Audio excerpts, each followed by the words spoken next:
तो कहानी शुरू होती है हमारे मेन कैरेक्टर किम यक से, जिसकी किस्मत इतनी खराब है कि उसे एक ऐसी बीमारी हो जाती है जो पूरी दुनिया में सिर्फ उसे ही होती है। और सबसे बुरा ये कि उसके पास सिर्फ 6 महीने बचे हैं जीने के लिए, यानी उसकी पूरी लाइफ एक तरह से गुलामी में ही बीती। कभी लाइफ एंजॉय करने का मौका ही नहीं मिला। और जब उसे ये पता चला कि वो मरने वाला है तो उसे सबसे ज्यादा दुख इस बात का हुआ कि वो वर्जिन ही मर जाएगा।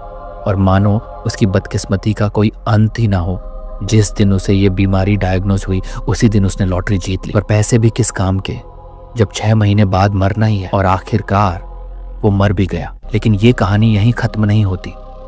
मरने के बाद उसकी आत्मा अंडरवर्ल्ड में पहुंचती है, जहां उसे एक गंजे कंकाल के रूप में फिर से जन्म मिलता है। और ये नया रूप भी कोई ताकतवर डेमोन या कुछ खास नहीं, बल्कि एक घटिया लो लेवल मॉन्स्टर। अब उसका काम सिर्फ एक ही है, अंडरवर्ल्ड में हो रहे विद्रोह को कुचलना और डिमोनिक रियल्म को बचाना। और उसने ये काम दिल लगा कर किया। एक एक कर सभी दुश्मनों का सफाया कर दिया, यहाँ तक कि जो डीमन रेल्म बर्बादी के कगार पर था उसे भी उसने बचा लिया। और इस तरह वो अंडरवर्ल्ड का अमर सम्राट बन गया। अब लोग उसे महान राक्षस सम्राट या द ग्रेट डीमन किंग कहने लगे। पर उसके लिए ये सब कोई मायने नहीं रखता था। उसका असली मकसद कुछ और ही था। वो वापस इंसान बनना चाहता था। क्योंकि वो सिर्फ खाने का स्वाद महसूस करना चाहता था, दर्द का एहसास करना चाहता था, यानी छोटी छोटी खुशियां जो उसने पहले कभी महसूस ही नहीं की। इसी मकसद से वो डिवाइन रियल्म में पहुंचता है, अपने सबसे बड़े दुश्मन का कटा हुआ सिर लेकर। उसने अपने और देवताओं के बीच हुए कॉन्ट्रैक्ट को पूरा कर दिया था, सभी विद्रोहियों को खत्म करने का काम। तो अब बारी थी देवताओं की, जो उससे किया हुआ वादा पूरा करें और उसे वापस इंसान बनाएं। पर देवता तो और भी बड़े चालाक निकले। असल में उन्होंने कभी भी उसे इंसान बनाने का इरादा ही नहीं किया था। उन्होंने बस उसे एक नामुमकिन टास्क दिया था ताकि वो हमेशा के लिए उनका गुलाम बना रहे। लेकिन हमारा गंजा कंकाल इतना बेवकूफ नहीं था। जब उसे ये एहसास हुआ कि उसे धोखा दिया गया है तो वो पूरी तरह से बौखला गया। उसकी शक्ति इतनी खतरनाक थी कि खुद देवताओं की आत्मा कांप उठी। डर के मारे उन देवताओं ने एक प्राचीन मंत्र का इस्तेमाल किया, जिससे याक की सारी शक्तियां सील हो गई। उन्होंने एक विचित्र कीड़े के शरीर पर याक का नाम लिखा और इस स्पेल के अनुसार जिसका भी नाम उस कीड़े पर लिखा जाता है वो हमेशा के लिए एक जगह जड़ हो जाता है। बिल्कुल पंगु।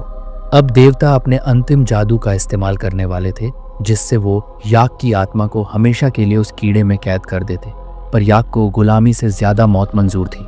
उसने खुद को सेल्फ डिस्ट्रक्ट करने का फैसला कर लिया। और फिर बूम, एक जबरदस्त धमाका हुआ जिसने पूरी डिवाइन रेल्म को हिलाकर रख दिया। जब धुआं छटा तो वहां सिर्फ वो छोटा सा कीड़ा बचा था जिसमें यक की आत्मा कैद होनी थी। देवताओं को लगा कि उनकी जादुई मोहर काम कर गई और यक हमेशा के लिए सील हो गया। अब उन्हें लग रहा था कि उनकी राह में कोई बाधा नहीं बची। पर उनमें से एक सबसे समझदार देवता चेतावनी देता है, हमें अभी से तैयारी करनी होगी। कौन जाने कल को कोई और यक पैदा हो जाए। और फिर वो एक मास्टर प्लान बनाते हैं। हमें इंसानों के बीच एक परफेक्ट संत का जन्म कराना होगा और सभी राक्षसों का पूरी तरह सफाया करना होगा। लेकिन सवाल ये था, क्या याक सच में हार चुका था या फिर वो कहीं और एक नई जिंदगी की शुरुआत करने वाला था? तो अब कहानी वापस देवताओं की तरफ आती है। एक देवता ने अपने आप को वॉलंटियर किया है ताकि वो परफेक्ट सेंट का निर्माण कर सके। उसका कहना है कि ये इतना मुश्किल भी नहीं होगा, बस सही आत्मा को ढूंढकर सेंट के शरीर में डालना। अब उन कचरा देवताओं को पूरा यकीन है कि उन्होंने याक को उस छोटे से कीड़े के अंदर कैद कर दिया और अब वो उसे हमेशा के लिए एक कीड़े की तरह तड़पाने की सोच रहे हैं। लेकिन अब सीन बदलता है। हमारी एमसी की पर्सपेक्टिव से देखते हैं। जब याक की आंखें खुलती हैं तो वो खुद को एक नवजात बच्चे के शरीर में पाता है। Wait what? उसके दिमाग में सिर्फ एक ही सवाल घूमता है, ये कैसे हुआ? उसकी आत्मा किसी बच्चे के शरीर में कैसे आ गई? सबसे लॉजिकल एक्सप्लेनेशन यही लगती है कि देवताओं ने जो सीलिंग स्पेल किया था उसमें कहीं ना कहीं गड़बड़ हो गई। तभी उसके पास खड़ी नौकरानियां खुश होकर चहकने लगती हैं। सेंट जाग गया और याक तुरंत नोटिस करता है कि इनके इरादे नेक नहीं लग रहे। फिर अचानक एक नौकर एक बोतल निकालता है जिसमें हरा रंग का अजीब सा लिक्विड भरा होता है। याक की तो आत्मा ही कांप जाती है। अभी पैदा हुआ भी नहीं कि फिर से मरने की नौबत आ गई। पर वो लोग उसे मार क्यों रहे हैं? वो नौकर एक गंदी सी स्माइल देता है और कहता है, मुझे माफ करना, पर ये करना जरूरी है। और फिर उसके मुंह में जबरदस्ती झड़ डालने की कोशिश करता है। लेकिन यक भी कोई साधारण बच्चा नहीं है। वो तेजी से अपने चेहरे को इधर उधर घुमाने लगता है ताकि जहर वाला दूध उसके मुंह में न जाए। अब नौकर घबरा जाते हैं। सेंट ये दूध पी क्यों नहीं रहा? यक के पास बहुत ठोस वजह है। पहली बार इंसान बना हूं और पहले दिन ही मर जाऊं, ऐसा नहीं होने दूंगा। इसके अलावा वो अभी ये भी फिगर आउट करना चाहता है कि आखिर वो इंसान बना कैसे। और तभी नौकर उसे आइसाक बुलाते हैं। आइजैक, वेट, ये नाम कहाँ सुना है? और फिर याक की आंखें चौड़ी हो जाती हैं। उसे याद आता है कि अंडरवर्ल्ड में और देवता भी उसे यही नाम बुलाते थे। और फिर सच्चाई उसके दिमाग में बिजली की तरह कौंधती है। देवताओं ने सीलिंग स्पेल में गड़बड़ कर दी। उन्होंने उसे याक नहीं बल्कि आइसाक के नाम से सील किया था, और यही गलती उनकी बर्बादी की वजह बन गई। याक के चेहरे पर एक शैतानी स्माइल आ जाती है। वे बेवकूफ, उन्होंने मुझे सील नहीं किया बल्कि मुझे दोबारा जन्म दे दिया। पर इसी बीच नौकर इस मौके का फायदा उठाते हैं और जबरदस्ती बोतल का निप्पल उसके मुंह में ठूंस देते हैं। अब याक पूरी ताकत से खुद को छुड़ाने की कोशिश करता है, लेकिन बच्चा होने की वजह से ज्यादा कुछ कर नहीं पाता। अचानक वो रिलैक्स कर जाता है, क्योंकि जो लिक्विड उसने पिया है वो जहर नहीं बल्कि सिर्फ वेजिटेबल जूस जैसा टेस्ट कर रहा है। जहर नहीं था, पर तभी उसे अपने शरीर में कुछ अजीब महसूस होने लगता है। यह ऐसा था जैसे उसके अंदर कोई जहरीला सब्सटेंस घुस रहा हो। अब सीन होली एम्पायर हेला के सेंट्रल टेम्पल में शिफ्ट होता है। वहाँ एक बुजुर्ग पादरी खुशी से मुस्कुरा रहा होता है।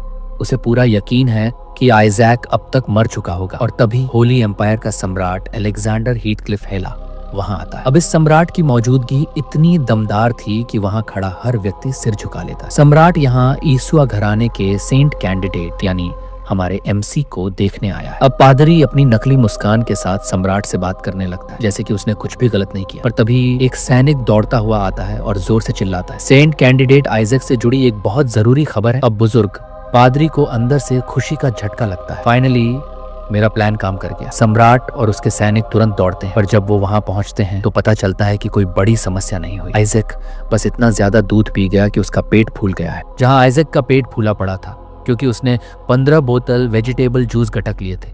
अब नौकरानी बता रही है कि आइजैक बहुत अच्छा खाता है, पर इस खबर को सुनकर बुढ़ा पादरी सदमे में चला जाता है। क्या 15 बोतल पीने के बाद भी ये जिंदा कैसे है? अब हम थोड़ा पीछे चलते हैं। जब उसने पहली बार वो अजीब सा वेजिटेबल जूस पिया था, जैसे ही उसका शरीर इसे ऑब्जॉर्ब करता है उसे महसूस होता है कि इसमें कुछ ओमिनस यानी खतरनाक चीज मिल रही है। लेकिन कुछ ही सेकंड बाद उसे एहसास होता है कि ये दरअसल होली पॉइजन है। ये जहर होली पावर वाले लोगों को खत्म करने के लिए बनाया गया था। हालांकि इसका इंस्टेंट इफेक्ट नहीं होता, लेकिन अगर शरीर इसे ज्यादा ऑब्जॉर्ब कर ले तो ये जानलेवा हो सकता है। पर यहाँ ट्विस्ट ये है कि ये जहर डीमोनिक माना से बना हुआ है। अब यक कौन था? एक पूर्व डीमन किंग, मतलब ये जहर तो वो उसके लिए किसी एनर्जी ड्रिंक से कम नहीं। Oh hell yeah, this is my kind of stuff. Yuck के लिए ये जहर कोई नुकसान नहीं कर रहा बल्कि उसे ताकत दे रहा है। इसका टेस्ट तो उसके लिए वैसा ही था जैसे कोई मरीवाना का एडिक्ट धुआं उड़ा रहा हो। और फिर याक जोर जोर से रोना शुरू कर देता है। नौकरानियां हम परेशान हो जाती हैं, पर असल में याक की डिमांड थी और 2। अब क्योंकि उनका असली मकसद था आइजैक को जहर खिलाकर मारना, तो उन्होंने खुशी खुशी उसे और जहर पिला दिया। Win win situation. याक को डिमोनिक माना का मजा मिल रहा था और नौकरानियों को लग रहा था कि जल्द ही जहर अपना असर दिखाएगा। लेकिन याक ने इस मौके को और भी शानदार बना दिया। जहर पीते ही वो अनकॉन्शियस वर्ल्ड में पहुंच जाता है, जहां वो एकू अपना माना कोर क्रिएट करने की कोशिश करता है। याक अपने हाथ में स्टिक जलती हुई आग की गेंदा देखता है और ड्यू से उस माना कोर में डालने की कोशिश करता है। लेकिन जैसे ही वो माना कोर बनाने की कोशिश करता है, याक का माना कोर फट जाता है। अब यहाँ एक और गड़बड़ ट्विस्ट आता है। माना कोर का रंग आमतौर पर 3 मुख्य रंगों में से एक होता है, रेड, ब्लू या ग्रीन। लेकिन मेरा माना कोर सफेद क्यों है? आइजैक पूरी तरह कंफ्यूज हो जाता है। पर असली प्रॉब्लम माना कोर का रंग नहीं था, बल्कि उससे निकल रही जबरदस्त ताकत थी। अब आइजैक के दिमाग में एक ही बात घूमती है, होली शिट, ये तो उम्मीद से भी ज्यादा ताकतवर। अगर मैं इस पावर को सही से कंट्रोल करना सीख जाऊं तो मैं क्या बन जाऊंगा? याक को अचानक अपना पास्ट याद आने लगता है। वो वक्त जब वो एक मामूली कंकाल था, एक ऐसा कंकाल जो बड़े जिंदा रहने के लिए लड़ रहा था, एक डीमन किंग जिसने अपनी कड़ी मेहनत से खुद की ओरिजिनल बफ्स और स्किल्स बनाई थी, और अब वो सारी स्किल्स उसके इस छोटे शरीर में भी मौजूद थी। पर इसी बीच नौकरानियों को डर लगने लगता है। आइजैक एकदम से मूव करना बंद कर देता है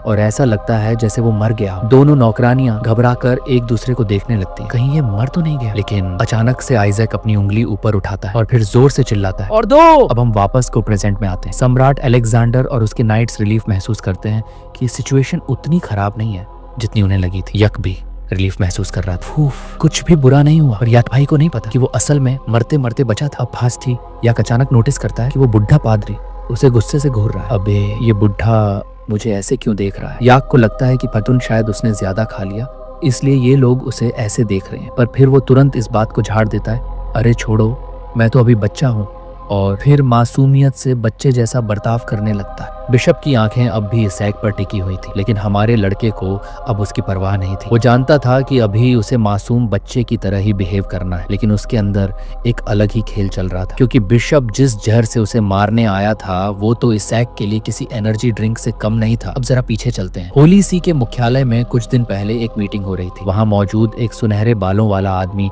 बेहद खफा नजर आ रहा था। वजह, उसे बिल्कुल पसंद नहीं था कि कोई भी व्यक्ति सेंट का टाइटल हासिल कर सके, क्योंकि इसके साथ पूरी होली एम्पायर की सत्ता आती थी और ये ताकत वो खुद चाहता था। ये आदमी और कोई नहीं बल्कि कार्डिनल हैरी बैरेट था, जो हाउस बैरेट का प्रमुख था। उसके सामने खड़ा था वही बुढ़ा बिशप जो इसैक को जहर पिलाने आया था। बिशप ने उसे भरोसा दिलाया कि वो बाकी सभी सेंट कैंडिडेट्स को ठिकाने लगा देगा, ताकि किसी को भी सत्ता हथियाने का मौका न मिले। लेकिन फिर कार्डिनल को एक नया झटका लगा। एक नई अफवाह उड़ी थी कि हाउस ईसुआ से भी एक सेंट कैंडिडेट सामने आया है, और यही वो परिवार था जो सीधे सम्राट अलेक्जेंडर से जुड़ा हुआ था। ये सुनकर बिशप थोड़ा परेशान हो गया, क्योंकि हाउस ईसुआ के किसी भी सदस्य को मारना आसान नहीं था। लेकिन फिर भी उसने अपने मालिक से वादा किया कि सम्राट के किसी भी फैसले से पहले ही वो इस सेंट कैंडिडेट को खत्म कर देगा। कार्डिनल हैरी बैरेट इससे संतुष्ट नहीं हुआ। उसने बिशप को आदेश दिया कि वो खुद जाकर देखे कि वो बच्चा जिंदा है या मर चुका। अब वापस वर्तमान में बिशप जैसे ही इसैक को जिंदा देखता है, उसकी हालत खराब हो जाती है। ठंडे पसीने से तरबतर वो समझ जाता है कि उसका मिशन फेल हो चुका है। अगर कार्डिनल को यह पता चला तो उसकी मौत पक्की थी। उधर सम्राट अलेक्जेंडर ध्यान से इसैक को देख रहा था। उसकी सिल्वर ब्लॉन्ड बालों की चमक ने उसे चौंका दिया, क्योंकि ये रंग होली एम्पायर के फाउंडर का भी था। लेकिन बिशप इस तुलना से भड़क उठा। उसके लिए ये अपमानजनक था कि एक मामूली बच्चे की तुलना होली एम्पायर के संस्थापक से की जाए। इसी दौरान इसैक को समझ आ गया कि सामने खड़ा आदमी कोई आम इंसान नहीं बल्कि खुद सम्राट अलेक्जेंडर था। अब तो सम्राट ने और भी बड़ा बयान दे दिया, ये बच्चा पोप से भी ज्यादा ईश्वर के करीब है, इसलिए इसे फाइनल सेंट कैंडिडेट घोषित किया जाता है। बिशप की तो जैसे आत्मा ही शरीर छोड़ने वाली थी, लेकिन इसैक भी अंदर ही अंदर शॉक में था। क्या मैं सेंट कैंडिडेट, एक समय का डेमन किंग, अब होली सेंट? ये तो खुद उस पर किसी श्राप से कम नहीं था। लेकिन बिशप इतनी आसानी से हार मानने वाला नहीं था। उसने तुरंत सम्राट से निवेदन किया कि उसे इस बच्चे की पूरी जांच पड़ताल करने की अनुमति दी जाए। सम्राट पहले तो टालता रहा, लेकिन फिर उसने कहा, ठीक है, लेकिन पहले हाउस ईसुआ के किसी सदस्य को यहाँ आने दो, उसके बाद ही इस जांच की इजाजत होगी। बिशप के चेहरे पर हवाइयां उड़ने लगी। उधर इसैक का दिमाग अभी भी शॉक में था, लेकिन तभी उसने कुछ ऐसा कर दिया जिससे मामला और बिगड़ सकता था। उसने जोरदार डकार मार दी। जैसे ही उसे एहसास हुआ कि उसने क्या किया है, उसने तुरंत अपना मुंह ढक लिया। अब तो बवाल मचने वाला था। बिशप के बढ़ते कदमों को देखकर इसैक को एक पल के लिए लगने लगा कि उसने सच में अपनी पोल खोल दी है। और हाँ, ये बुढ़ा अब पूरी तरह से उसे जांचने पर तुल चुका था। बिशप को लगा कि उसने बच्चे से निकलती डेमोनिक एनर्जी को महसूस किया है, और अब वो इसे बहाना बनाकर उसकी पूरी तरह से जांच करवाना चाहता था। वो तुरंत सम्राट अलेक्जेंडर से मांग करने लगा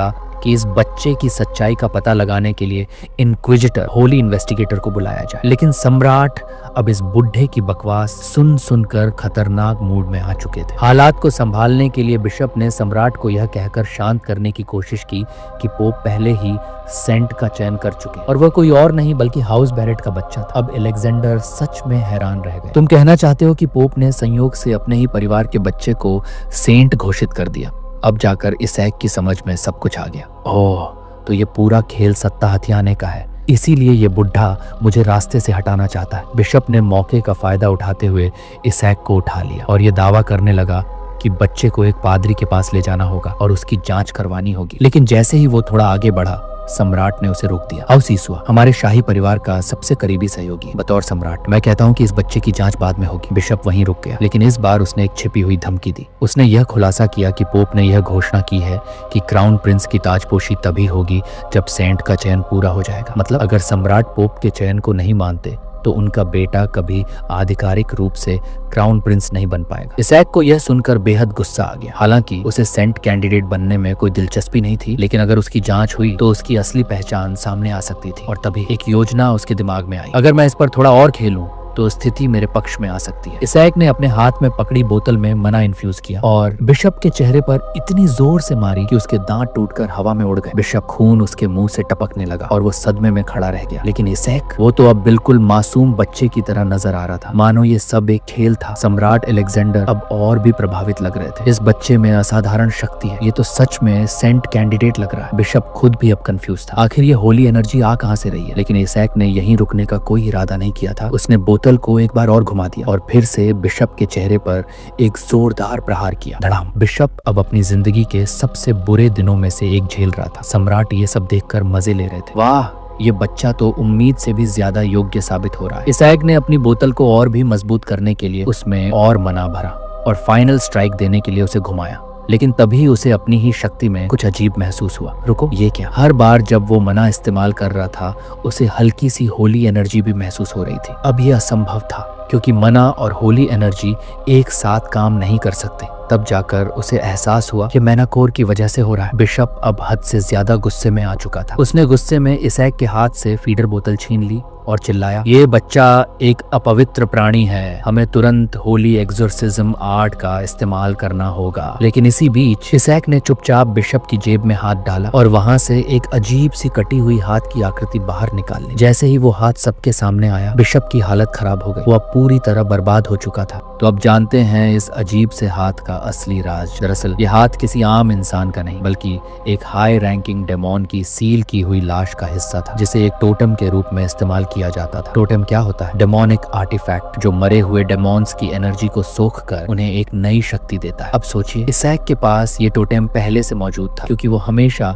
इस तरह के हालात के लिए तैयार रहता था। लेकिन जैसे ही इस बुढ़े ने इसे देखा, उसकी रूह कांप गई। इस बच्चे को टोटेम के बारे में कैसे पता? इसैक ने बिना एक पल गंवाए टोटेम को जमीन पर फेंक दिया और स्नैप, उसकी उंगलियों के चटकते ही अंदर छुपा हुआ डेमोनिक मॉन्स्टर जाग उठा। पूरे हॉल में एक अजीब सी ऊर्जा फैल गई। चारों तरफ खड़े लोग सदमे में थे, लेकिन इसैक मजे में था। लेकिन इस मूवमेंट ने सम्राट अलेक्जेंडर को अलर्ट मोड में डाल दिया। तुमने पोप के टेम्पल के अंदर डेमोन बुला लिया, तुम होश में भी हो? बिशप अब गुस्से में लाल पीला हो रहा था। नहीं, ये डेमोन इस बच्चे ने बुलाया है। लेकिन सम्राट इतनी आसानी से मूर्ख बनने वालों में से नहीं थे। बकवास मत करो, टोटम सिर्फ मरे हुए डेमोन्स को कैद कर सकता है। उन्हें बुलाने की शक्ति केवल उन्हीं के पास हो सकती है जो पहले से इस पर काम कर रहे हो। सम्राट ने तुरंत अपने गार्ड्स को आदेश दिया, बच्चे की रक्षा करो। इस बीच इसैक अब भी बिशप को ताने मारते हुए एक कॉकी स्माइल दे रहा था। लेकिन तभी डेमोन गरजा और उसकी आंखें सीधे इसैक पर टिक गई। संत को मार डालो। अरे रुको, क्या भाई, मैंने तुझे आजाद किया और तू मुझे ही मारने आ रहा है? इसैक पहले तो चिल मूड में था, लेकिन जब उसने देखा कि एक रॉयल गार्ड को डेमोन ने उठाकर दीवार पर दे मारा। ठहरो जरा, ये गार्ड सच में रॉयल नाइट्स हैं या कोई लोकल सिक्योरिटी गार्ड हायर कर लिया? इस डेमोन का लक्ष्य था संत को खत्म करना और अब उसकी सारी अटेंशन इसैक पर थी। गार्ड्स अपनी जान बचाने में ही लगे थे और इसैक अब सोचने लगा कि उसे खुद ही कुछ करना पड़ेगा। लेकिन फायदा ये था कि इतनी कैओस के बीच अगर वो मना का इस्तेमाल भी कर ले तो कोई उसे नोटिस नहीं करेगा। डेमोन अब पूरी ताकत से इसैक की तरफ कूद पड़ा और इसैक, उसने पहली बार इस बात पर गौर किया, एक पूरे ग्रुप के लोग एक बच्चे को मारने में क्यों लगे हैं। अब उसे गुस्सा आ गया। उसने अपनी असली पहचान को जागृत किया, एक डेमोनिक लॉर्ड की तरह। जैसे ही उसकी मना पूरे हॉल में गूंजी, डेमोन थरथराने लगा। उसके चेहरे पर खौफ साफ दिख रहा था, क्योंकि वो पहचान चुका था कि वो स्केलेटन किंग के सामने खड़ा है। लेकिन इससे पहले कि कोई कुछ समझ पाता, इसैक ने अपनी मना को चमकाया, इतना तेज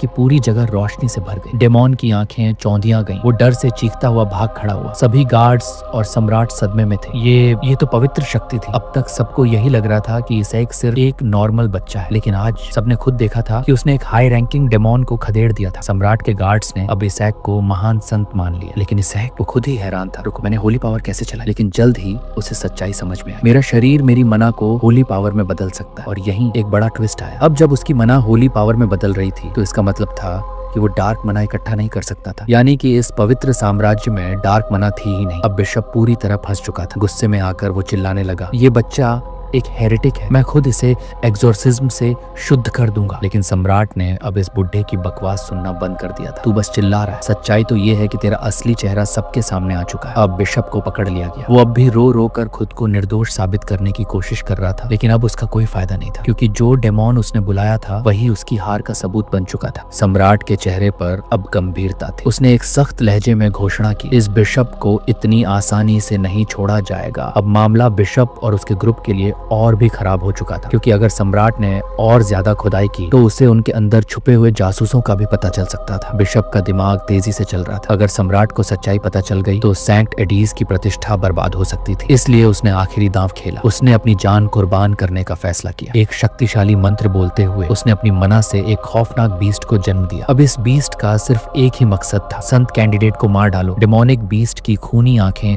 अब सीधे इसैक पर थीं। और इसैक, भाई तुम लोग कभी हार मानते ही नहीं क्या? इसैक पहले तो बिल्कुल भी डरा नहीं। उसे लगा कि ये तो कोई मामूली पिल्ला है जिसे वो आसानी से निपटा देगा। लेकिन फिर रुको, मैंने थोड़ी देर पहले ही सारी मना खत्म कर दी थी ना। अब मामला सामान्य नहीं रहा। इसैक सच में फंस चुका था। तभी स्वॉश, एक तेज झटके से बीस्ट जमीन पर गिर गया। किसी ने मजबूत मना अटैक से उसे जख्मी कर दिया था। और फिर चांदी जैसे चमकते बालों वाला एक आदमी वहां प्रकट हुआ। ये थे डिवोट एजोर, जो हाउस जोशुआ के लिए लड़ते थे। उनका लीडर रेल जोशुआ, इसैक का अंकल। रेल ने आते ही अपने सैनिकों को आदेश दिया, बिशप को तुरंत गिरफ्तार करो। और इसैक वो चिल मोड में बैठकर मजे ले रहा था। रेल जोशुआ अब अपने नवजात भतीजे की तरफ मुड़ा। उसने घोषणा की, हमारे परिवार के नए सदस्य का स्वागत करो, जोशुआ का बेटा। अब तक तो इसैक सब कुछ नॉर्मल ले रहा था, लेकिन जब उसने देखा कि ये लोग उसके लिए एक गिफ्ट लेकर आए हैं, उसकी आंखें चमक उठी। गोल्ड होगा, गोल्ड ही होगा। लेकिन जब उसने बॉक्स खोला, भाई ये क्या है? एक मूर्ति जिसमें स्केलेटन किंग का सिर काटा जा रहा था। और ये तो कुछ भी नहीं था। पूरे कमरे में ऐसी अनगिनत मूर्तियां पड़ी थी। कहीं उसे जिंदा जलाया जा रहा था तो कहीं बुरी तरह कुचला जा रहा था। इसैक के चेहरे पर चौंकाने वाला एक्सप्रेशन आ गया। भाई ये लोग सच में स्केलेटन किंग से इतनी नफरत करते हैं? ये तो उसके पिछले जीवन की मौत के सीन थे। और अब वो उसी जोशुआ फैमिली का हिस्सा बन चुका था जिसने उसे हराने में सबसे बड़ा रोल निभाया था। अरे भगवान, मैंने अपने दुश्मनों के घर में जन्म ले लिया। इसैक अपनी किस्मत को कोस रहा था, लेकिन बिशप अब भी रोने चिल्लाने में लगा हुआ था। जोशुआ परिवार पवित्र धर्म के खिलाफ है। तुम लोगों ने एक दानव को जन्म दिया है। उसकी आंखों में क्रोध और पागलपन झलक रहा था। उसने कसम खा ली थी कि वो इसैक की असली पहचान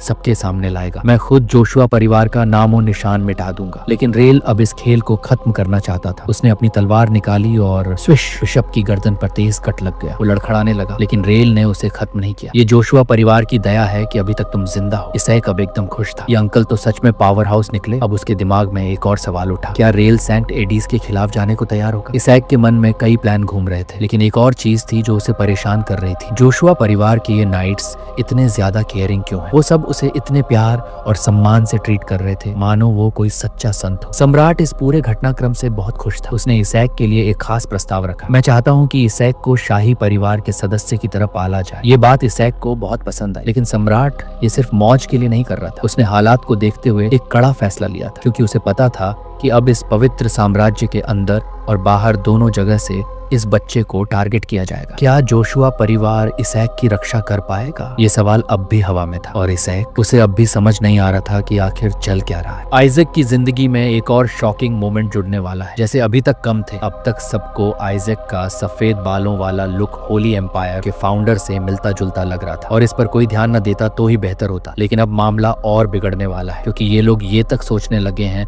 कि स्केलेटन किंग खुद आइजैक के पीछे पड़ा है। अबे व्हाट? आइजैक अंदर ही अंदर चिल्ला रहा है, भाई मैं खुद स्केलेटन किंग हूँ। लेकिन ये बेवकूफ लोग अभी तक इस सच से अनजान है। रिलिस बिना किसी हिचकिचाहट के साफ कर देता है कि आइजैक जोशुआ फैमिली का हिस्सा है और वो इंपीरियल फैमिली को देने का कोई इरादा नहीं रखता, चाहे सामने कोई भी हो, पोप, एम्पायर या खुद स्केलेटन किंग। जोशुआ फैमिली अपने परिवार की रक्षा के लिए किसी भी हद तक जाएगी। आइजैक के लिए तो ये और भी बड़ी मुसीबत है। क्यों? एक नाम सुनकर आइजैक की सांसें थम जाती हैं। Melissa, sentence Melissa skeleton king को हराने वाली सबसे ताकतवर योद्धाओं में से एक थी। और अब आइजैक उसी की ब्लड लाइन का हिस्सा बन चुका है। अबे ये क्या हो रहा है? आइजैक को अब समझ आता है कि उसे इस परिवार में पैदा क्यों किया गया। मेलिसा स्केलेटन किंग की सबसे बड़ी दुश्मन थी और अब वो आइजैक की परदादी बन चुकी है। मतलब एक तो अपने सबसे बड़े दुश्मनों के परिवार में जन्म और ऊपर से सीधे उस औरत का खून जिसमें स्केलेटन किंग को हराने की सबसे ज्यादा काबिलियत थी। आइजैक को अब सच में लगने लगा है कि उसे पिछले जन्म में कुछ बहुत बड़ा पाप करना पड़ा होगा, जो ये सब भुगतना पड़ रहा है। सेंटेस वो कौन थी? आइजैक के दिमाग में अब तक के सारे फ्लैशबैक्स चल रहे हैं। स्केलेटन किंग को हराने के लिए होली एम्पायर ने सेंटेस प्रोजेक्ट शुरू किया था। ये अल्टीमेट होली वॉरियर्स थी जिनका सिर्फ एक ही मकसद था, स्केलेटन किंग को हराना। होली लाइट मैजिक से लैस ये सेंटेस लोग एम्पायर के सबसे ताकतवर नाइट्स से भी ऊंचे रैंक पर मानी जाती थी। उनकी पावर इतनी ज्यादा थी कि लोग मानते थे स्केलेटन किंग का अंत इन्हीं के हाथों होगा। लेकिन एक दिक्कत थी, स्केलेटन किंग ने कभी किसी सेंटेस को पूरी तरह मारा ही नहीं। आइजैक को पता था कि अगर वो उन्हें खत्म करता तो उनकी डिवाइन एनर्जी वापस गॉड्स के पास लौट जाती और उससे और भी ज्यादा ताकतवर सेंटेस बन सकती थी। इसलिए वो उन्हें सिर्फ इतना घायल करता था कि वो दोबारा लड़ने के काबिल न रहे। लेकिन मेलिसा अलग थी। वो स्केलेटन किंग की अब तक की सबसे खतरनाक दुश्मन थी और अब आइजैक उसी की संतानों में से एक है। मुझे बताओ भाई, ये जिंदगी है या कोई कॉस्मिक लेवल का मजाक? आइजैक का मेज प्रैंक और सेंटेस की मौत। आइजैक के पास एक और याद है। कभी उसने एक सेंटेस को मेज में फंसा दिया था और वो मेज इतनी बेकार नेविगेटर निकली कि बाहर ही नहीं आ पाई। इसका अंजाम 5 सेंटेस फ्रस्ट्रेशन में ही मर गए, बिना किसी चोट के, बिना किसी वार के। स्केलेटन किंग का मकसद उन्हें फंसाने का नहीं था, वो तो मेज से बाहर निकालने वाला था। लेकिन इतनी ज्यादा बेवकूफ निकली कि मेज से बाहर ही नहीं आ पाई। अब रिलिस आइजैक को समझाने की कोशिश कर रहा है कि कोई बात नहीं, तुम पर चाहे जो भी श्राप हो, हम तुम्हारी रक्षा करेंगे। लेकिन असली श्राप क्या है? आइजैक खुद स्केलेटन किंग है। रिलिस चाहता है कि आइजैक स्केलेटन किंग ना बने, लेकिन भाई वो खुद स्केलेटन किंग है। ये फैमिली अपने सबसे बड़े दुश्मन को खुद ही पाल पोस रही है। आइजैक को एक और शौक, वो भविष्य में आया है। अब एम्परर एक और बम गिराता है। आइजैक का जन्म 100 साल बाद हुआ है, मतलब स्केलेटन किंग की हार को एक सदी हो चुकी है। मेलिसा अब इस दुनिया में नहीं है, लेकिन इसका मतलब ये भी है कि होली एम्पायर पहले से कहीं ज्यादा ताकतवर हो चुका होगा। अभी ये सब क्या बकवास चल रही है? और सबसे बड़ा झटका, आइजैक की माँ खुद जोशुआ फैमिली की हेड सेंटेस थी और आइजैक के पैदा होते ही उसके माता पिता गायब हो गए। भाई ये तो नई लेवल की बकचोदी हो रही है। आइजैक आज 8 शॉकिंग रियलाइजेशंस झेल चुका है और अब वो बस यही सोच रहा है, भाई सच में अब क्या बचा है? आइजैक को पूरा यकीन था कि मेलिसा मर चुकी है, लेकिन ये सोच पूरी तरह से गलत साबित होती है। वो अभी भी जिंदा है और उतनी ही खतरनाक भी। आइजैक के दिमाग में एक ही सवाल घूम रहा है, आखिर मेरी जिंदगी के साथ हो क्या रहा है? ये सुनकर उसका सिर दर्द से फटने लगता है। और सिर्फ वही नहीं, एम्परर भी आइजैक के इस सदमे में डूबे हुए चेहरे को देखकर चौंक जाता है। अगर मेलिसा अब भी जिंदा है तो इसका मतलब है कि आइजैक की असली पहचान उजागर होते ही उसकी मौत तय है। स्केलेटन किंग के रूप में उसने जिस सबसे ताकतवर दुश्मन का सामना किया था वो अब भी दुनिया में मौजूद है। अब अगर वो आइजैक की सच्चाई जान गई तो उसे 1 सेकंड भी सांस लेने नहीं देगी। इतना सोचते ही आइजैक को अपनी जान बचाने का एक ही तरीका समझ आता है, वो इंपीरियल फैमिली को चुनता है। आइजैक अपनी क्यूटनेस का पूरा फायदा उठाता है और एम्परर की तरफ जाकर मासूमियत से लिपट जाता है। वो खुद को देखकर ही शर्म से पानी पानी हो रहा है। भाई मेरी स्केलेटन किंग वाली इज्जत पूरी तरह मिट्टी में मिल गई, लेकिन जान बचाने के लिए कोई भी हथकंडा अपनाना पड़े तो कोई बुराई नहीं। अब आइजैक को लेकर इंपीरियल फैमिली और जोशुआ फैमिली के बीच खींचतान शुरू हो जाती है। रिलिस कहता है कि आइजैक जोशुआ फैमिली का सदस्य है और उन्हें ही उसकी परवरिश करनी चाहिए, लेकिन एम्परर का मानना है कि इंपीरियल फैमिली आइजैक को ज्यादा अच्छी सुविधाएं दे सकती है। जोशुआ फैमिली सिर्फ सेंटेस तैयार करती है, लेकिन वो एक डीमन स्लेयर एक्सोसिस्ट को सही से पाल पाएंगे, इसमें संदेह है। आइजैक तो 1 साल का बच्चा है, लेकिन ये लोग उसे ऐसे खींच रहे हैं जैसे वो कोई कीमती खजाना। दोनों तरफ से बहस चल रही है और आइजैक की समझ में नहीं आ रहा कि वो आखिर किसका साथ दे। वहीं दूसरी ओर वो मूर्ख बिशप जिसने आइजैक को डीमन किन बताया था अब भी अपनी मूर्खता से बाहर नहीं निकला। वो अपने मास्टर्स के सामने जाकर फिर वही बकवास दोहराने लगता है। आइजैक के अंदर होली पावर कैसे हो सकती है? वो तो एक दानवी बच्चा है। लेकिन सैन एडीज के लीडर्स को उसकी बकवास सुनने का कोई शौक नहीं। एक झटके में उसकी गर्दन धड़ से अलग कर दी जाती है। अबे ये लोग तो अपने ही आदमी को मार रहे हैं। सैन एडीज का लीडर एम्परर को आइजैक सौंपने के लिए तैयार है, क्योंकि उसे लगता है कि बाद में वो लड़के से खुद निपट लेंगे। भाई ये सब के सब मेरे पीछे ही क्यों पड़े हैं? अब आइजैक को एहसास होता है कि वो इंपीरियल फैमिली नहीं बल्कि जोशुआ फैमिली के पास है। लेकिन ये हुआ कैसे? कुछ दिन पहले अचानक एक चमकती रोशनी आई थी और रिलीज ने खुद आइजैक को इंपीरियल फैमिली से दूर करने का फैसला ले लिया। आइजैक को इस बात से ज्यादा उस चीज ने झटका दिया जो उसे बाद में पता चली। जोशुआ फैमिली के पास स्केलेटन किंग की लाश मौजूद है। रुको, क्या मतलब मेरी खुद की डेड बॉडी इन लोगों के पास पड़ी हुई है? आइजैक की जिंदगी का अब एक ही मिशन है, किसी भी हालत में अपनी बॉडी वापस पानी है। जोशुआ फैमिली का हिस्सा बनने का मतलब है कि उसे कड़ी मिलिट्री ट्रेनिंग से गुजरना होगा, लेकिन आइजैक के दिमाग में सिर्फ एक ही प्लान चल रहा है, मुझे बस मौका मिलते ही अपनी बॉडी चुरानी है। आइजैक का स्केलेटन बॉडी इतनी ज्यादा माना रिफाइंड थी कि वो गॉड्स के भी बराबर खड़ी हो सकती थी। अगर वो उसे हासिल कर ले तो वो फिर से अपने पूरे पावर पर आ सकता है। लेकिन मामला यहीं खत्म नहीं होता। आइजैक के बारे में गॉड्स की एक नई प्रोफेसी आई है। इसमें कहा गया है कि सेंट बनेगा गॉड्स का बच्चा। अब इसका मतलब आइजैक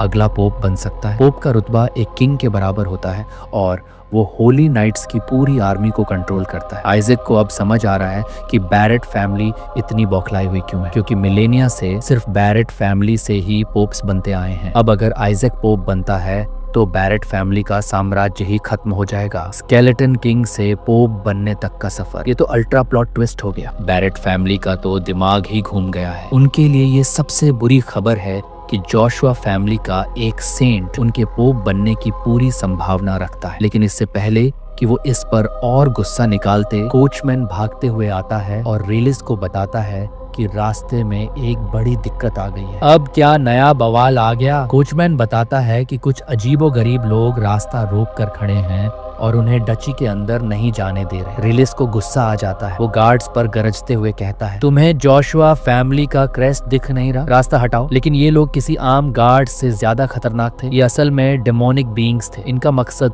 सिर्फ एक था, सेंटेस के बच्चे यानी आइजैक को खत्म करना। आइजैक का दिमाग तो सुन्न पड़ गया। अबे ये मेरी जिंदगी में नया क्या बवाल आ गया? डेमोनिक फोर्सेस के लीडर ने उन पर सीधा स्केलेटन किंग के पुराने आदेशों का हवाला दिया। सभी सेंट्स और सेंटेस को जड़ से मिटा देना है। आइजैक को एकदम झटका लगता है। रुको, स्केलेटन किंग के ये कौन से आदेश थे? मैंने तो कभी ऐसा कुछ नहीं कहा था। इसका मतलब स्केलेटन किंग के नाम पर कोई नया डीमन किंग राज कर रहा है। जो कोई भी इसकी जगह स्केलेटन थ्रोन पर बैठा है वो आइजैक की बनाई पुरानी नीतियों को पूरी तरह से पलट चुका है। अब हालात खतरनाक हो चुके हैं। डेमोनिक फोर्सेस के लीडर ने एक आखिरी ऑफर दिया, बच्चे को हमारे हवाले कर दो, हम बाकी सबकी जान बख्श देंगे। रेलिस तो सीधे आग बबूला हो गया। तुमने सोचा भी कैसे कि जोशुआ फैमिली का कोई भी मेंबर इस घटिया सौदे को मंजूर करेगा? और एक झटके में उसने अपने थंडरबोल्ट मैजिक से एक डीमन को राख बना दिया। जोशुआ फैमिली का हर एक्सॉर्सिस्ट इसी मकसद से जीता है कि इस दुनिया से सारे डिमोनिक बीइंग्स को मिटा दिया जाए। रेलिस अपनी तलवार निकाल लेता है और बाकी सोल्जर्स भी पूरी तरह तैयार हो जाते हैं। लेकिन आइजैक के लिए ये सब, भाई मेरी लाइफ में कभी सुकून आएगा भी या नहीं? गार्ड्स आइजैक को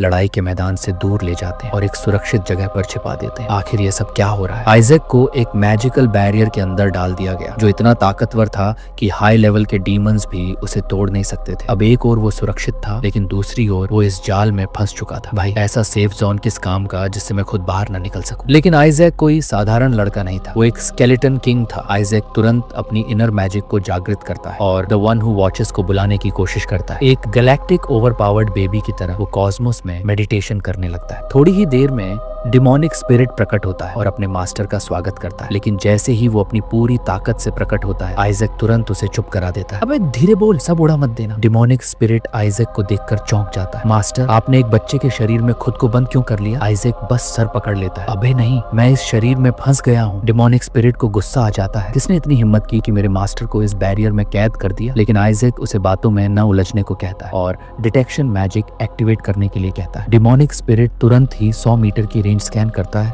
और 88 डेमोनिक बीन्स का पता लगाता है। आइजैक चौंक जाता है। अबे इतनी बड़ी फौज! लेकिन अगले ही पल नंबर तेजी से गिरने लगते हैं। रुको, ये सब मर कैसे रहे? अचानक आइजैक को एहसास होता है कि बैटलफील्ड में कुछ गड़बड़ हो रही है। कुछ ही सेकंड में 88 से सिर्फ 31 दुश्मन बचते हैं, फिर 13। आइजैक सोच में पड़ जाता है, ये हो क्या रहा है? अब बैटलफील्ड में सिर्फ 4 डिमोनिक सोल्जर्स ही बचे हैं। लेकिन तभी रेलिस को एक खतरे का आभास होता है। डिमोनिक सोल्जर्स अचानक खुश हो जाते हैं क्योंकि उनका सबसे ताकतवर सहयोगी लड़ाई में शामिल हो चुका है। अब असली खेल शुरू होगा। लड़ाई अचानक ही एक अलग मोड़ ले लेती है। डिमोनिक सोल्जर्स के बचने की कोई उम्मीद ही नहीं बची थी क्योंकि एक नया खतरनाक दुश्मन मैदान में उतर चुका था और उसने बिना किसी झिझक के सभी डिमोनिक सोल्जर्स को खत्म कर दिया। ये कोई और नहीं बल्कि वही शैडो लिच था जिसने पहले आइजैक पर हमला किया था। लेकिन इस बार वो आइजैक को मारने नहीं बल्कि बचाने आया था। शैडो लिच गुस्से से उबल रहा था क्योंकि इन नीच डीमंस ने उसके मास्टर को नुकसान पहुंचाने की कोशिश की थी। अबे ये क्या बवाल है? आइजैक के लिए ये पूरी सिचुएशन कंफ्यूजिंग थी। शैडो लिच पहले उसका दुश्मन था लेकिन अब वो आइजैक का वफादार बन चुका था। दरअसल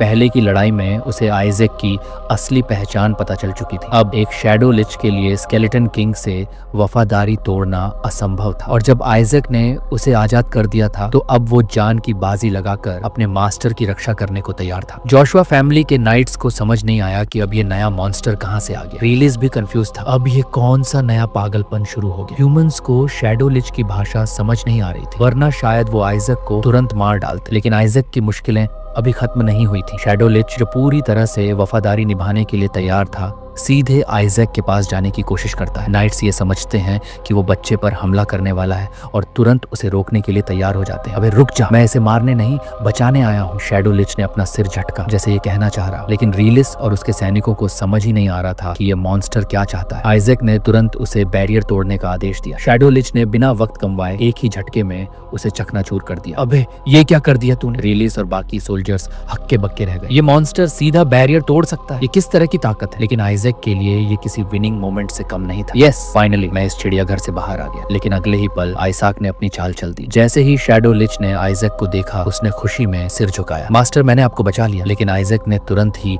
एक एंशिएंट टोटम निकाला और शैडो लिच को सील कर दिया। शैडो लिच एकदम सदमे में आ गया। अबे ये क्या किया तूने? रिलिस हैरान रह गया।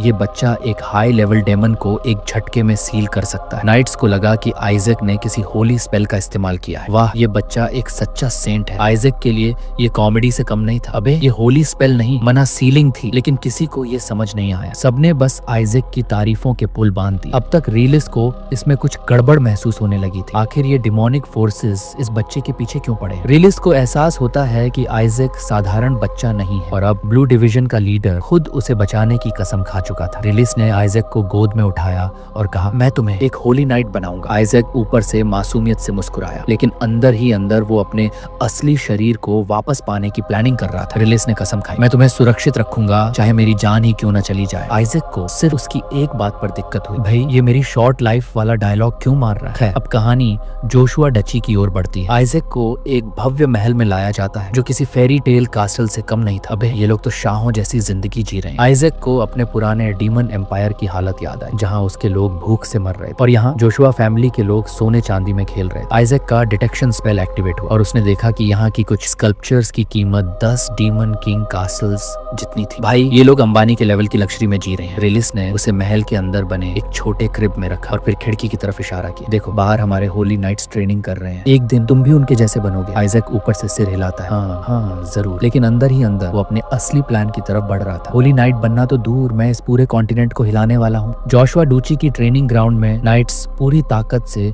डीमन किंग के पुतलों की पिटाई कर रहे थे और आइजैक को ये देखकर झटका लगा, अगर इन लोगों को मेरी असली पहचान पता चल गई तो मैं गया। लेकिन आइजैक के प्लान में कोई बदलाव नहीं था। उसका एक ही मकसद था, एम्परर को जलाकर राख करना और जोशुआ डची पर कब्जा करना। बात बस इतनी सी है और कुछ नहीं। लेकिन फिर उसकी डिटेक्शन स्पेल ने एक दिलचस्प चीज ढूंढ निकाली। डची में चारों तरफ मैना कोर बिखरी पड़ी थी। वाह जैकपॉट। इस बीच रिलिस अपने क्वार्टर में लौटता है और नौकरों को आइजैक के लिए कमरा तैयार करने का आदेश देता है। लेकिन तभी एक बटलर घबराते हुए एक नया फरमान सुनाता है, यंग मास्टर को एनेक्स में रखा जाएगा। रिलिस झुंझला उठता है, क्या एनेक्स में? क्या ये मजाक है? आइजैक की आंखें चमक उठती हैं। इंटरेस्टिंग अंदरूनी झगड़े, ये जोशुआ फैमिली बिखरने के कगार पर है। लेकिन ये आदेश किसने दिया था? जोशुआ फैमिली के 5वें यंग मास्टर गेल जोशुआ ने। तो ये मेरा नया दुश्मन है। गेल का एरोगेंट एटीट्यूड देखते ही आइजैक को समझ आ गया, ये बंदा तो क्लासिक डिलिंक्वेंट है। गेल ने आइजैक को एक इंसान समझने से भी इनकार कर दिया। ये बच्चा नहीं, बस एक चीज है। रिलिस बुरी तरह भड़क उठा, आइजैक जोशुआ फैमिली का सदस्य है, तुम उसे इस तरह कैसे ट्रीट कर सकते हो? आइजैक को समझ ही नहीं आया कि ये आदमी 1 साल के बच्चे से इतनी नफरत क्यों कर रहा है। भाई तेरा मेरे से क्या बैर है? गेल ने ठंडे अंदाज में रिलिस को चिढ़ाया, इस डीमन को एनेक्स में भेजना ही सही रहेगा। डीमन? गेल ने सबको याद दिलाया कि एक हाई लेवल डीमन ने खास तौर पर इसी बच्चे को टारगेट किया था, तो इसका मतलब साफ है ये बच्चा शापित है। रिलिस ने पलटवार किया, वो डीमन आइजैक की वजह से हारा था। लेकिन गेल को कोई फर्क नहीं पड़ा। आइजैक बेचैन होने लगा, अरे ये तो बवाल हो गया, मैं तो बस माना कोर इकट्ठा करने जा रहा था। लेकिन गेल की बातों ने रिलिस को झकझोर दिया, अगर आइजैक सच में सेंट है तो उसे होली ट्री को दोबारा जीवित कर देना चाहिए। आइजैक को अपनी डिटेक्शन स्पेल से होली ट्री की झलक मिली। अबे ये तो मरा पड़ा है। गेल आइजैक को नीचा दिखाने के लिए पूरी ताकत झोंक रहा था, अगर तुम सच में सेंट हो तो इस पेड़ को जिंदा कर दो। रिलिस पूरी तरह उखड़ गया, तुम पागल हो गए हो गेल? आइजैक एक गहरी सांस लेता है, मेलिसा के वंशज पूरे के पूरे साइकोपैथ निकले। लेकिन तभी होली ट्री के अंदर से रोशनी फूटने लगी। आइजैक की आंखें चौड़ी हो गई, क्या? होली ट्री 70 साल से सूखा पड़ा था और अब वो दोबारा जीवित हो गया। गेल अवाक खड़ा रह गया, ये कैसे हुआ? आइजैक सिर्फ मुस्कुराया, अब खेल शुरू होगा। आइजैक के लिए ये कोई बड़ी बात नहीं थी, उसने बस स्पिरिट से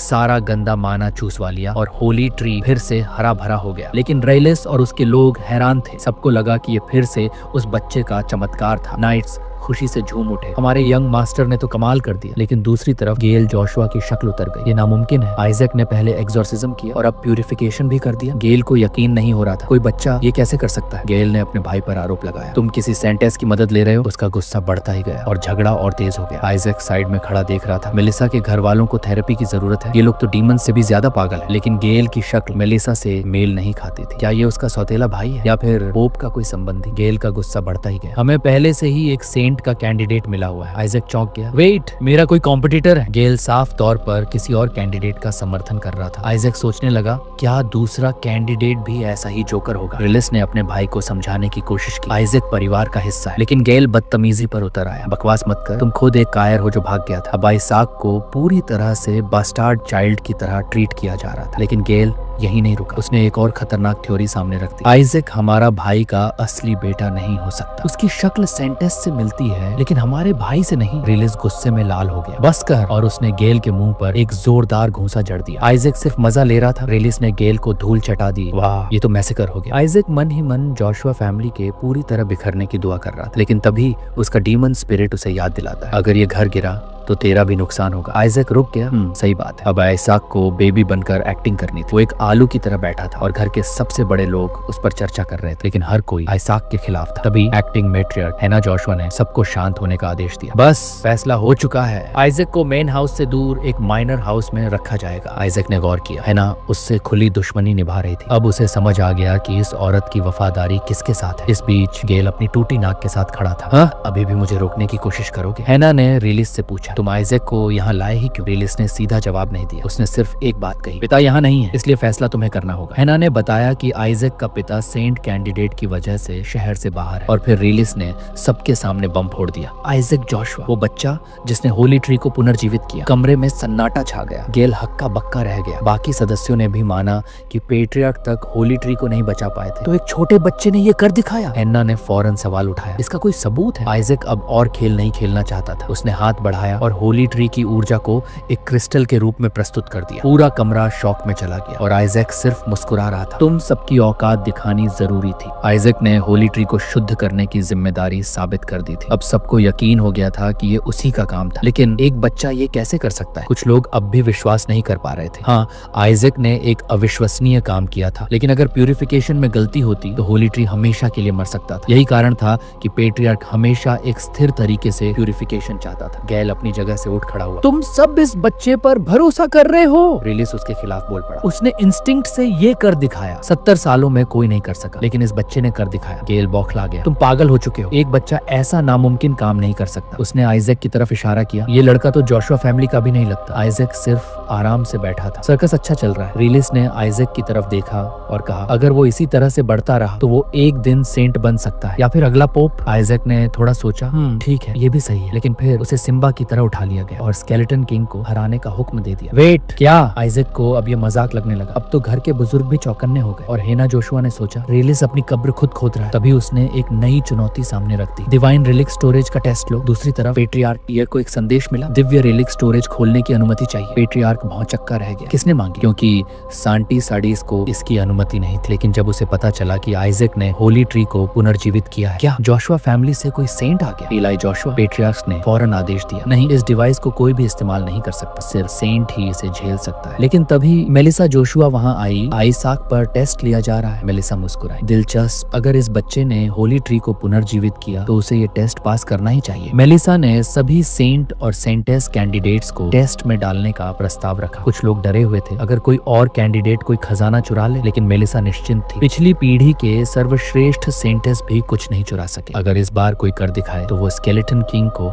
हराने लायक होगा। मेलिसा ने एक और शर्त जोड़ दी, जो भी जीत हासिल करेगा उसे जोशुआ फैमिली की जनरेशन एयरलूम मिलेगी और मैं खुद उसे हमारी गुप्त कला सिखाऊंगी। अब बात डिवाइन रिलिक स्टोरेज की। आखिर ये है क्या? हजारों साल पुरानी तकनीक जहाँ कई रहस्य छुपे हैं। सिर्फ 10 साल से छोटे बच्चे यहाँ जा सकते हैं। यही कारण था कि सेंट कैंडिडेट्स का परीक्षण इस जगह पर होता था। लेकिन ये इतनी खतरनाक थी कि कई उम्मीदवार अपनी जान तक गंवा बैठे। अगर बहुत से उम्मीदवार मर गए तो स्टोरेज अपने आप सील हो जाएगी। आइजैक का डीमन स्पिरिट मजाक उड़ाता है, तू बच भी पाएगा। लेकिन आइजैक मुस्कुराता है। चुनौती स्वीकार की, मुझे अपना पुराना शरीर भी वापस लेना है। तभी ब्लू डिवीजन के कप्तान ने आइजैक को सूचना दी, मैट्रियार्क ने आदेश दिया है कि ये स्टोरेज अब सभी कैंडिडेट्स के लिए खुलेगी। हर महान घराने से 5-5 उम्मीदवार आएंगे। लेकिन सबको पूरा यकीन था था आइसाक ही जीतेगा और आइसाक तो सिर्फ मुस्कुरा रहा था। आइजैक अब और भी ज्यादा रिलैक्स था क्योंकि डिवाइन रेलिक स्टोरेज में और भी कई कैंडिडेट्स होंगे, मतलब ज्यादा डिस्ट्रैक्शंस। अब वो अपनी असली शिकार को चुपचाप अंजाम दे सकता था। लेकिन तभी री ने उसे पकड़ लिया। बच्चे अंदर संभल कर जाना, वहाँ बैटलफील्ड से पकड़े गए ऐसे डीमंस भी घूम रहे हैं। आइजैक आश्वस्त था, कोई फर्क नहीं पड़ता, ये सब कमजोर होंगे, एक अटैक में निपटा दूंगा। लेकिन तभी री ने अगली लाइन मारी, तुझे 8 रैंक डीमन से निपटना होगा, और हाँ 9वें रैंक का ड्रैगन भी वहाँ है। आइजैक सन्न रह गया। वेट, क्या? डीमन स्पिरिट हैरान था। जोशुआ फैमिली दिमागी रूप से पागल है।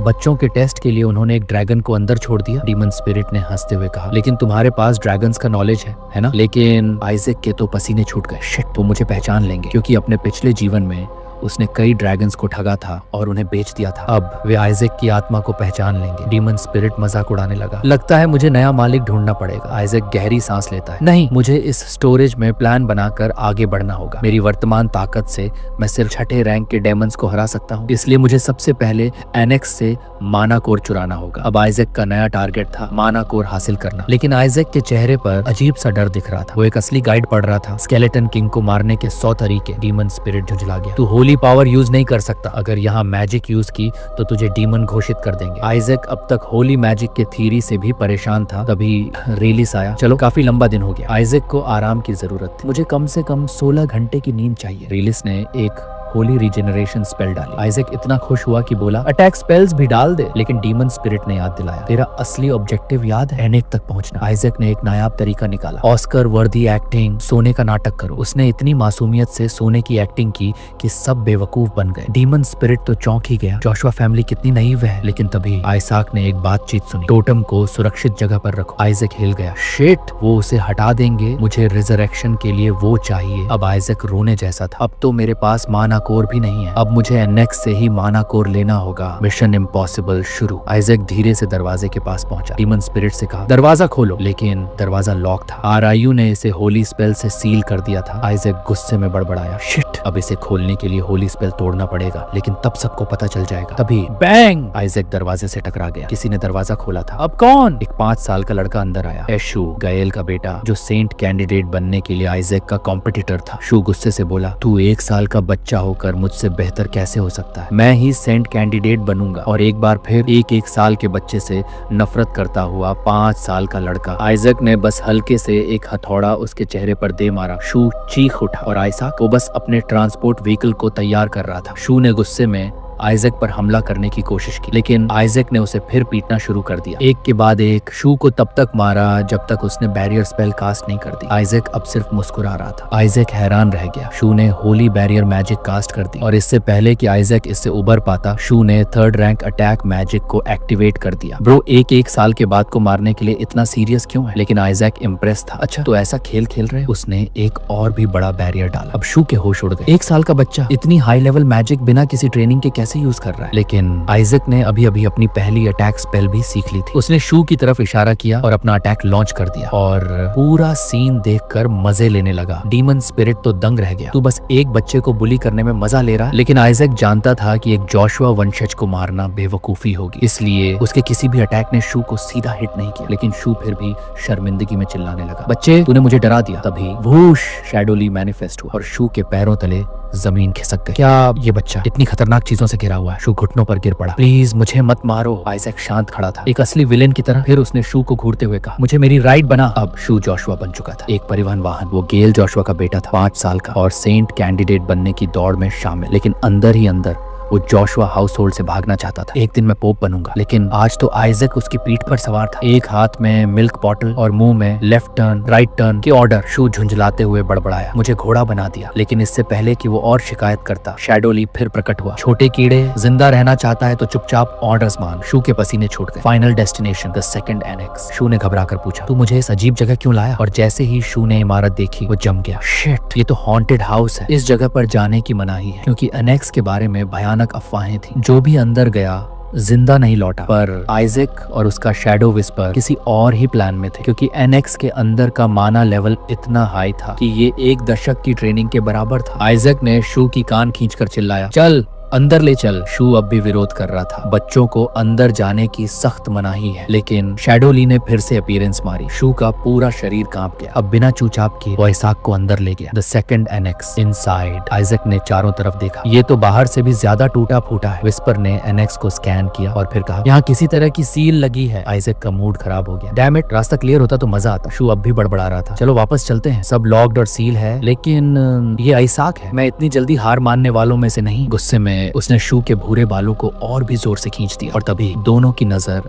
एनेक्स की वॉल्स पर पड़ी। पेंटिंग्स। आइजैक की आंखें सिकुड़ गईं। अब देखते हैं इन तस्वीरों में क्या राज छिपा है। शू ने जल्दी से आइजैक को पास्ट पेट्रियार्क्स की पेंटिंग्स के बारे में बताया, जिससे आइजैक को और दिलचस्पी होने लगी। उसने शू की आंखों में देखते हुए हल्की मुस्कान के साथ पूछा कि क्या वो भी भविष्य में पेट्रियार्क बनने की योजना बना रहा है। शू ने सीना ठोंक कर गर्व से कहा कि हाँ, एक दिन वो जोशुआ फैमिली का अगला पेट्रियार्क बनेगा। आइजैक ने उसके आत्मविश्वास को देखते हुए कोई प्रतिक्रिया नहीं थी, लेकिन मन ही मन कुछ और सोच रहा था। फिर अचानक बिना किसी चेतावनी के आइजैक ने अपनी जादुई मिल्क बोतल उठाई, जो अब लाल चमक रही थी। शू को जैसे ही इसका एहसास हुआ, उसके पूरे शरीर में डर की लहर दौड़ गई। उसे तुरंत समझ में आ गया कि आइजैक कुछ बहुत बड़ा करने वाला है। इससे पहले कि शू उसे रोक पाता, एक जोरदार आवाज गूंजी। बैरियर टूट चुकी थी। शू का दिल डूब गया। उसे एहसास हो गया कि अब सारा इल्जाम उसी पर आएगा। उसने तुरंत सिर पकड़ लिया और चिल्लाने लगा कि वो क्या कर रहा है, ये तो उनके पूर्वजों की पेंटिंग्स हैं। लेकिन आइजैक पूरी तरह निश्चिंत था। उसने बस कंधे उचकाते हुए कहा कि सिर्फ बेवकूफ लोग ही एक पोर्ट्रेट पर बैरियर लगाएंगे। तभी विस्पर ने रिपोर्ट दी कि बैरियर पूरी तरह नष्ट हो गई है। आइजैक की आंखों में एक खतरनाक चमक आ गई। वो शू के कंधों से छलांग लगाकर बैरल रोल करते हुए एग्जिट की ओर भागा। शू ने पीछे से उसे रोका और चिल्लाया कि अब वो कहां भाग रहा है, लेकिन आइजैक ने किसी की परवाह नहीं की। दरवाजे पर पहुंचते ही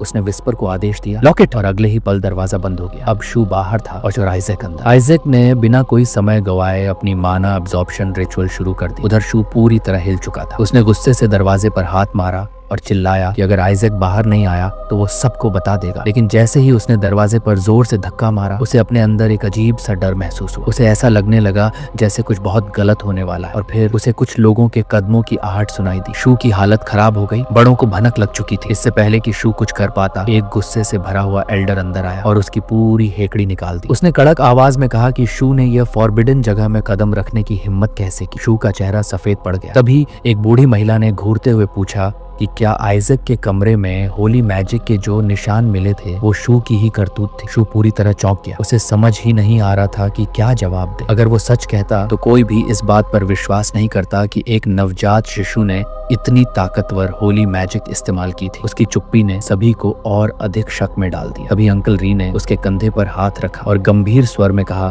कि इस बार उसने बहुत बड़ी गलती कर दी। फिर उसने ठंडे स्वर में कहा कि एक ऐसा बच्चा जिसने अभी तक अपनी माँ का दूध पीना भी बंद नहीं किया, क्या वो सच में उसे तंग कर रहा था। शू के दिमाग में बस एक ही चीज चल रही थी, ये क्या हो रहा है। फिर अचानक री ने दरवाजे पर दस्तक दी और बड़े ही गंभीर स्वर में पूछा, आइजैक क्या तू अंदर फंस गया। कुछ सेकंड बाद दरवाजा धीरे से खुला और अंदर का दृश्य देखकर सबकी आंखें चौड़ी रह गई। आइजैक जमीन पर बैठा जोर जोर से रो रहा था। बूढ़ी महिला तुरंत पैनिक मोड में आ गई और भागकर आइजैक को गोद में उठा लिया। उसने पूरी सहानुभूति से उसे देखा और दयालु स्वर में कहा, बेचारी नन्ही जान अकेली रह गई थी। आइजैक ने अपनी छोटी छोटी मुट्ठियां भींच ली, क्योंकि उसकी योजना पूरी तरह सफल हो चुकी थी। उसने जो माना अब्सॉर्ब की थी वो दशकों की ट्रेनिंग के बराबर थी। शू का गुस्सा अब चरम सीमा पर था। वो चिल्लाया, तू ये सब प्लान था। लेकिन आइजैक पूरी तरह शांत था। वो बिना किसी परेशानी के अंकल री की गोद में बैठा था, मानो उसे किसी भी चीज की परवाह नहीं थी। अगले ही दिन आइजैक ने अपने अगले मिशन की तैयारी शुरू कर दी। उसकी आंखों में एक शैतानी चमक थी। उसने हल्की मुस्कान के साथ खुद से कहा, खेल तो अभी बस शुरू हुआ है। अंकल री ने तय कर लिया था कि अब आइजैक के लिए कुछ करने का समय आ गया है। अगली सुबह वो आइजैक के कमरे में एक कुलीन महिला के साथ पहुंचे और उसे अपना असिस्टेंट बताते हुए बोले, आइजैक मैं चाहता हूँ कि तुम एल लारा से मिलो। एल लारा ने आगे बढ़कर खुद को एक सम्मानित होली नाइट के रूप में पेश किया, जो सीधे जोशुआ परिवार से थी। उसने सिर झुकाकर निष्ठा की शपथ ली, जब तक मेरी आखिरी सांस है मैं पूरी तरह से आपकी सेवा करूंगी। आइजैक को ये सुनकर हल्का झटका लगा। उसे अंदाजा था कि पिछली रात की घटनाओं का कुछ असर जरूर हुआ होगा, लेकिन ये इतनी जल्दी हुआ ये उसने नहीं सोचा था। उसे अपने मासूम चेहरे पर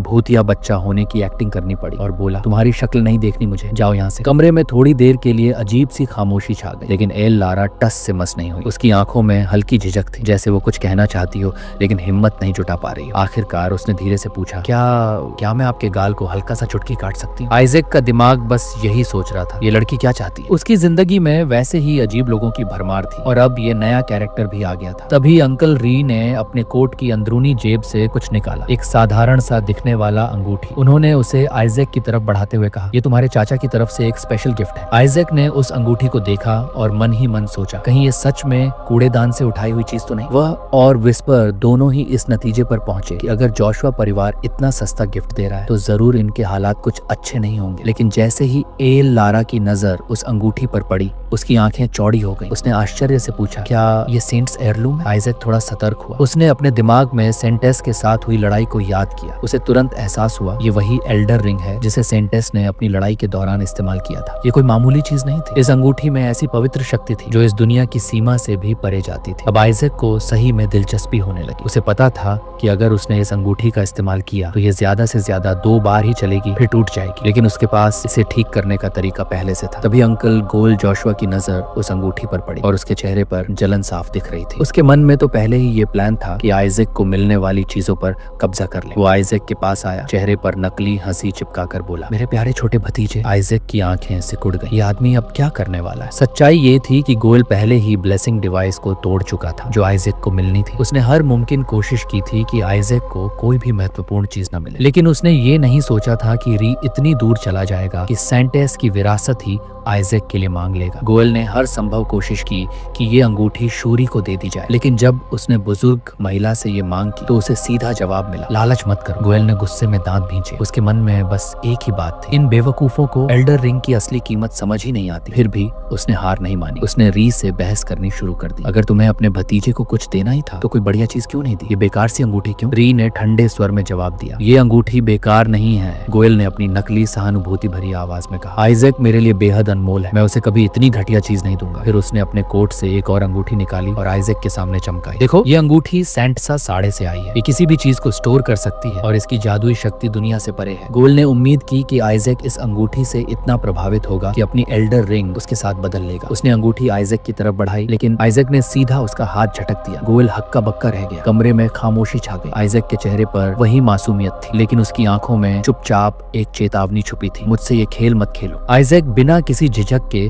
गोयल की दी हुई अंगूठी को बेकार करार देता है। उसकी आंखों में आत्मविश्वास झलकता है जब वह साफ शब्दों में कहता है कि गोयल उसे बेवकूफ नहीं बना सकता, और अपनी बात साबित करने के लिए वो बिना किसी संकोच के अंगूठी को दूर उछाल देता है। गोयल की आंखें चौड़ी हो जाती हैं, चेहरे पर गुस्से और झुंझलाहट का मिला जुला भाव होता है। दूसरी ओर अंकल राय यह देखकर बेहद खुश होते हैं कि आइजैक उनकी दी हुई अंगूठी को ज्यादा पसंद कर रहा है। वह इतने उत्साहित हो जाते हैं कि आइजैक को गोद में उठाकर हवा में उछाल देते हैं। वहीं दूसरी तरफ गोयल अपने नौकरों को पानी में अंगूठी खोजने का हुक्म देता है, पर आइजैक को पूरा यकीन है कि वे उसे कभी नहीं ढूंढ पाएंगे, क्योंकि उसने उस पर वेट मैजिक डाल दी थी। विस्पर, जो हमेशा आइजैक की चतुराई से प्रभावित रहता है, इस बार भी उसकी चालाकी की तारीफ करता है। लेकिन उसकी खुशी ज्यादा देर तक नहीं टिकती जब आइजैक बहुत ही कूल अंदाज में कहता है कि सुबह इसे उठा लेना। गोयल अब पूरी तरह से बौखला चुका था। उसका गुस्सा अब एक नखरेबाज बच्चे की तरह रोने चिल्लाने में बदल गया था। मेरी कीमती अंगूठी, वो मेरी सबसे बहुमूल्य चीज थी, लेकिन चाहे वो जितना भी शोर मचा ले, उसकी अंगूठी अब कहीं नहीं मिलने वाली थी। गुस्से में गोयल अपनी मुट्ठी टेबल पर पटकता है। उसके मन में सिर्फ एक ही बात घूम रही थी, इस नन्हे बच्चे को इस अंगूठी की असली कीमत का अंदाजा भी नहीं है। वो खुद को शांत करने के लिए गहरी सांस लेता है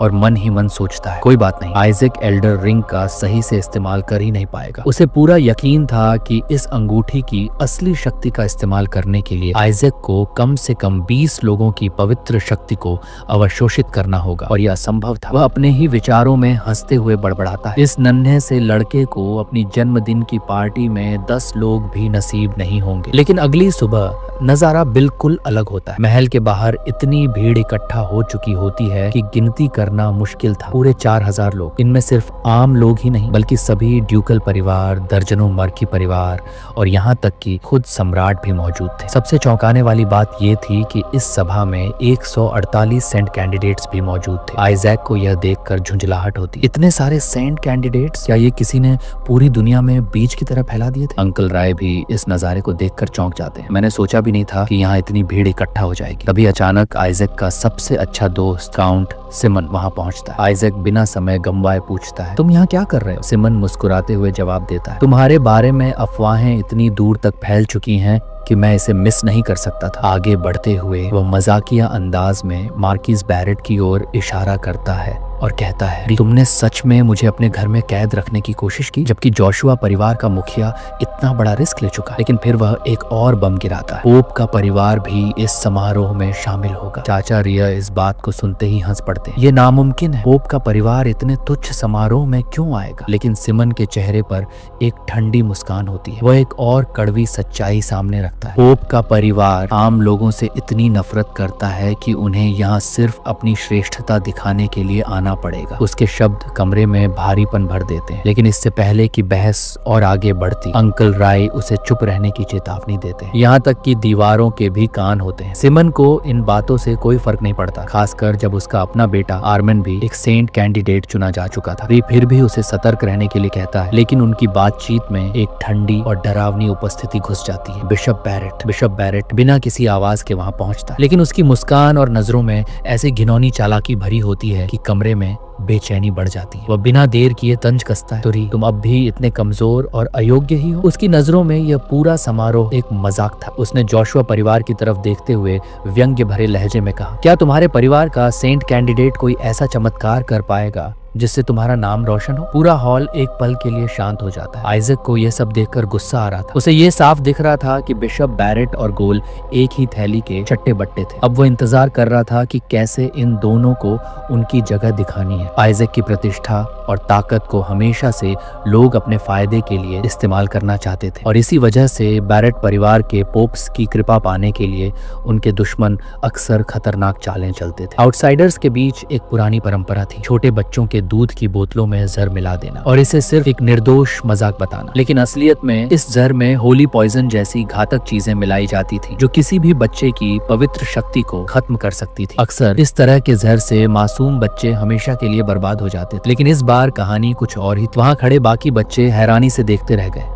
जब आइजक ने जहर मिले दूध की बोतलें ऐसे गटक लीं जैसे वो कोई ताजा और स्वादिष्ट जूस हो। हर बार जब वो एक बोतल खत्म करता तो वह बाकी सेंट कैंडिडेट्स की तरफ देखता, मानो और मांग रहा। लेकिन आइजक यहीं नहीं रुका। उसने इन सेंट कैंडिडेट्स को डराने का पूरा इंतजाम कर लिया था। उसने खाली बोतलें उनके ऊपर फेंकना शुरू कर दिया, जिससे कुछ बच्चे तो डर के मारे रोने की कगार पर पहुंच गए। पूरा कमरा स्तब्ध रह गया। एक नन्हा सा बच्चा जो जहर से भरी बोतलें ऐसे पी रहा था जैसे वो कोई अमृत हो, और बाकी बच्चों को आतंकित कर रहा था। धीरे धीरे बाकी सेंट कैंडिडेट्स के आत्मविश्वास चकनाचूर होने लगे। ये बच्चा कैसे इतनी आसानी से जहर झेल सकता है? कुछ बच्चे खुसर फुसर करने लगे कि शायद आइजक ने फेबल डिटॉक्सिफिकेशन मैजिक को अनलॉक कर लिया है। लेकिन जैसे जैसे उनकी घबराहट बढ़ती गई, उनकी मान्यताएं भी बिखरने लगी। कुछ ने तो आइजक को एक तानाशाह नहीं बल्कि एक रक्षक मानना शुरू कर दिया। शायद वह हमें जहर से बचाने के लिए खुद इसे पी रहा। लेकिन इससे पहले कि वे इन विचारों को और आगे बढ़ा पाते, माहौल में एक तेज और प्रभावशाली उपस्थिति महसूस की गई। पूरा कमरा जैसे ठहर गया जब एक सफेद बालों वाला लड़का अंदर आया। चेहरे पर गजब का